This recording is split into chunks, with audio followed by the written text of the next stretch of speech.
In this video, we will be creating this Vox Johnny Harris style marker animation. My name is Emil. Without further ado, let's jump into it.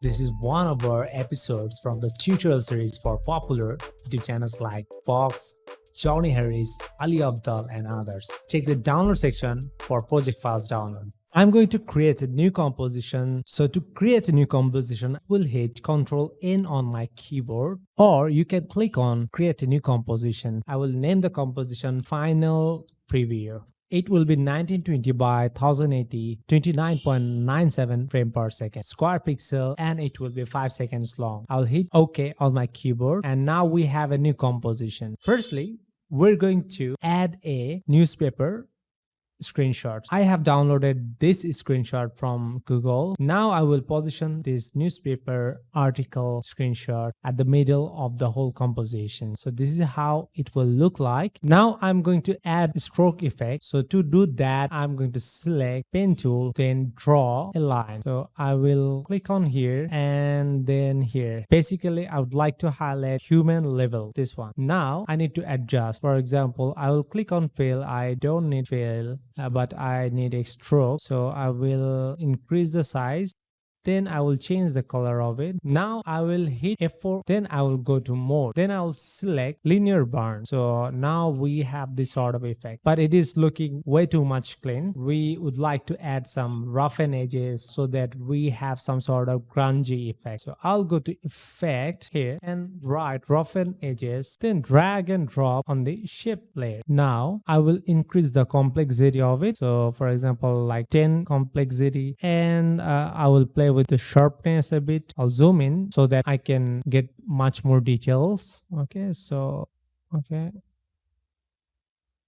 I think 10 is fine, and yeah, it is looking fine. I also would like to add roughen edges in our main newspaper background. So we have the roughen edges. I will increase the complexity of it by 10.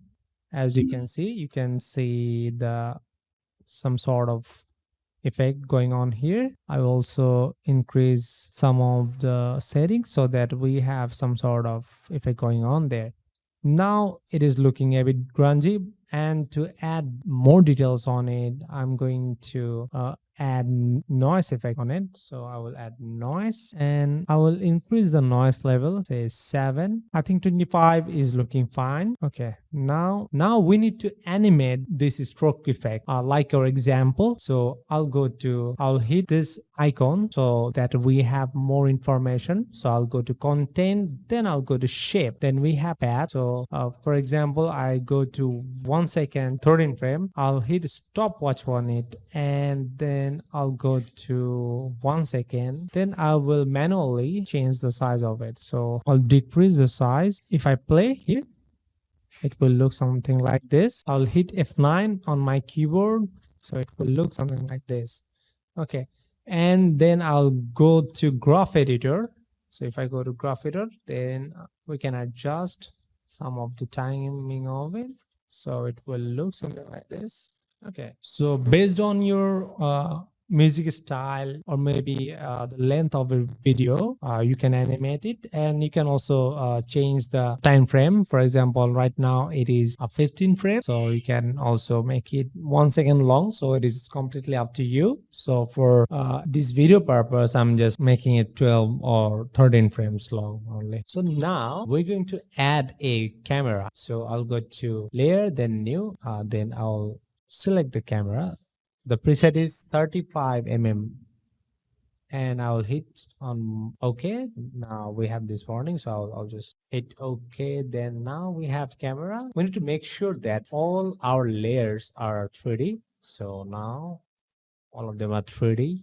I'll go to camera, then I'll go to transform. Then I'll hit C on my keyboard. So I'm going to select the dolly camera, and then I'm going to adjust it somewhere like this. Okay, then I will hit F9 on my keyboard, so it will look something like this. Then I would like to add a blur effect. So to do that, we need an adjustment layer. Then I'll go to effect, and select blur, and I'm going to select fast box blur. These are adjustment layer. I would like this to be only, I think, 8 frames long. So I will hit Ctrl Shift D to split this layer, and I will delete the additional one. We don't need the other part. So I'm going to add a blur level of, I think, yeah, I think 6 is fine. So it will look something like this. Now we need a background. I have downloaded image from pixels.com, and basically this is the image, and we're going to scale it a bit down. So I hit S on my keyboard. Now it is something like this, and I will just bring it down, and then I will add tint effect. So I'll go to color correction, then I will add tint. Now we can also add noise effect on it so that we have some sort of similarities going on. So I'm going to copy the same noise effect here. Okay, so which is 25%. So I'll just Control C it, and I'll just Control V it. So now it is almost similar. Okay, so there is no other movement is going on in this video. We would like to add some sort of movement. So I'll go to camera, then I'll go to Z rotation. So as you can see, there is a stopwatch icon. I will hit Alt on my keyboard, then I will select it, then it will pop our expression options. So I'll type wiggle. So there is wiggle, and then I will just add very minimal type of movement so that it doesn't look boring or stable. So I will just write 0.5, comma 0.8. So now we have some sort of movement here. I think this way. Okay, I think I didn't add 0.8. So now it will look something like this. Okay, so there is some sort of movement going on here, and this is what we actually need.